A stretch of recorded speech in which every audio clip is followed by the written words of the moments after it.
بسم اللہ الرحمن الرحیم۔ شروع کرتا ہوں اللہ کے نام سے جو دلوں کے حال بخوب جانتا ہے۔ تمام ناظرین کو عثمان وائس چینل پہ دل کی اتھا گہرائیوں سے خوش آمدید اور محبتوں بھرا السلام علیکم۔ اللہ پاک سے دعا ہے اللہ پاک آپ کے دل کی ہر جائز اور ضروری حاجات کو پورا فرمائے، آمین۔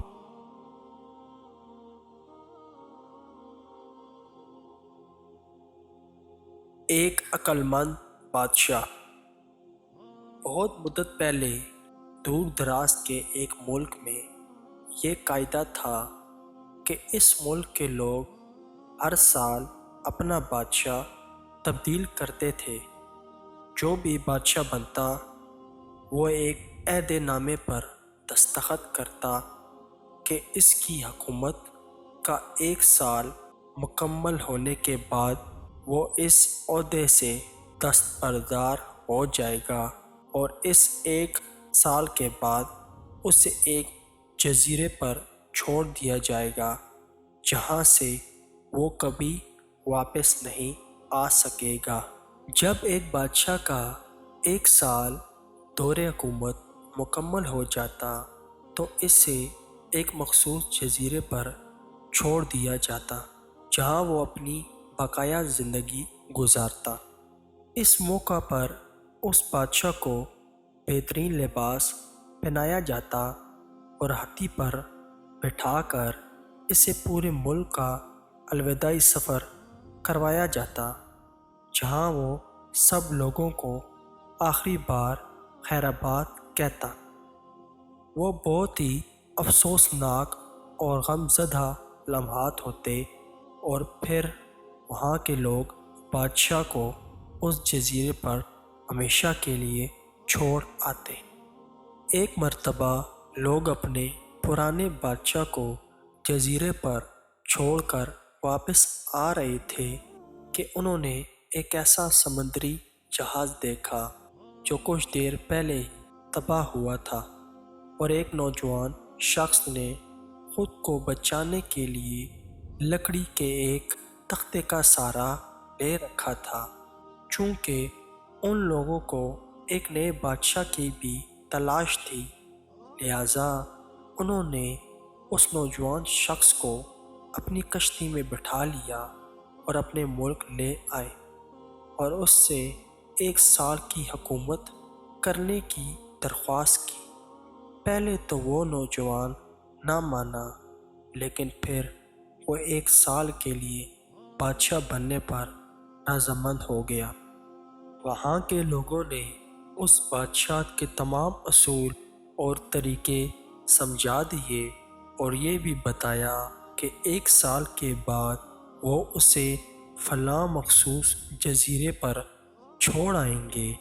بادشاہ کے تیسرے دن ہی اس نوجوان بادشاہ نے اپنے وزیر سے کہا مجھے وہ جگہ دکھائی جائے جہاں گزشتہ تمام بادشاہوں کو بھیجا گیا تھا۔ بادشاہ کی خواہش کا احترام کرتے ہوئے اسے وہ جزیرہ دکھانے کا اہتمام کیا گیا۔ وہ جزیرہ مکمل طور پر جنگل تھا اور جنگلی جانوروں سے بھرا ہوا تھا۔ ان جانوروں کی آوازیں جزیرے کے باہر تک سنائی دے رہی تھیں۔ بادشاہ جائزہ لینے کے لیے تھوڑا سا جنگل کے اندر گیا اور وہاں اس کے پچھلے تمام بادشاہوں کے ڈھانچے پڑے نظر آئے۔ وہ سمجھ گیا کہ بہت جلد اس کا بھی یہی حال ہوگا اور جنگلی جانور اس کو چیر پھاڑ کر کھا جائیں گے۔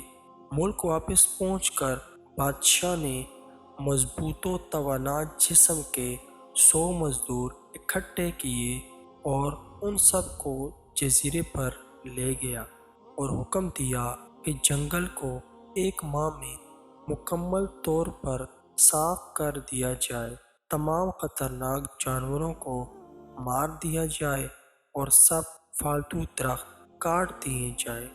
وہ ہر ماہ جزیرے کا دورہ کرتا اور کام کی نگرانی بھی خود کرتا پہلے مہینے میں تمام خطرناک جانوروں کو مار دیا گیا اور پھر بہت سے درخت بھی کاٹ دیے گئے۔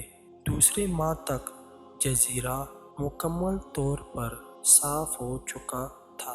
اب بادشاہ نے مزدوروں کو حکم دیا کہ جزیرے پر مختلف مقامات پر خوبصورت ترین باغات تعمیر کیے جائیں۔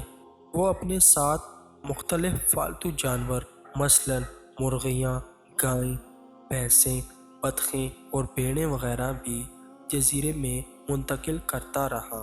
تیسرے مہینے میں بادشاہ نے اپنے مزدوروں کو حکم دیا کہ ایک شاندار گھر تعمیر کریں اور اس جزیرے پر ایک بڑی سی بندرگاہ بھی بنائیں۔ گزرتے مہینوں کے ساتھ ساتھ وہ جزیرہ ایک خوبصورت شہر میں بدلتا جا رہا تھا۔ وہ نوجوان بادشاہ بہت سادہ لباس زیب تن کرتا اور اپنی ذات پر بہت کم خرچ کرتا۔ اپنی بادشاہت کی زیادہ تر کمائی وہ جزیرے کو بنانے میں لگاتا رہا۔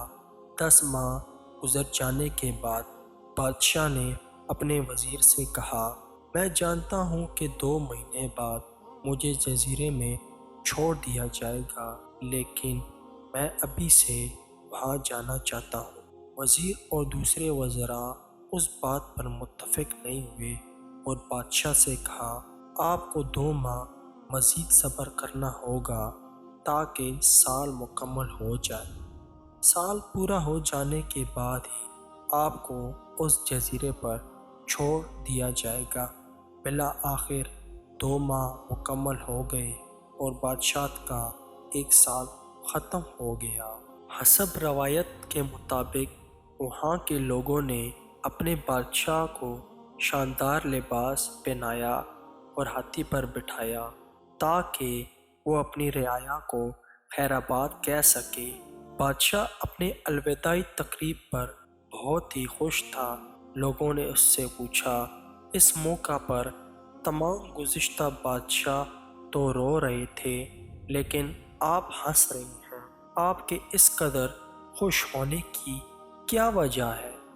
اس نوجوان بادشاہ نے جواب دیا، تم لوگوں نے داناؤں کا وہ قول نہیں سنا، جب تم ایک چھوٹے بچے کی صورت میں اس دنیا میں آتے ہو تو تم رو رہے ہوتے ہو اور باقی لوگ سب ہنس رہے ہوتے ہیں۔ ایسی زندگی جیو کہ جب تم مرو تو تم ہنس رہے ہو اور باقی دنیا رو رہی ہو۔ میں نے ایسی ہی زندگی گزاری ہے۔